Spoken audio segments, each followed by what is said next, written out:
शुरू अल्लाह का नाम लेकर जो बड़ा मेहरबान निहायत रहम वाला है। जो चीज आसमानों में है और जो चीज जमीन में है सब अल्लाह की तस्बीह करती है।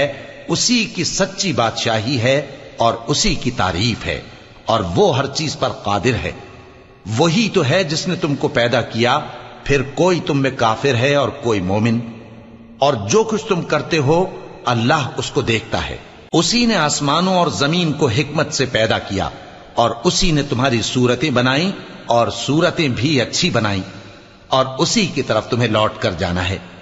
जो कुछ आसमानों और जमीन में है वो सब जानता है और जो कुछ तुम छुपा कर करते हो और जो खुल्लम खुल्ला करते हो उससे भी आगाह है। और अल्लाह दिलों के भेदों तक से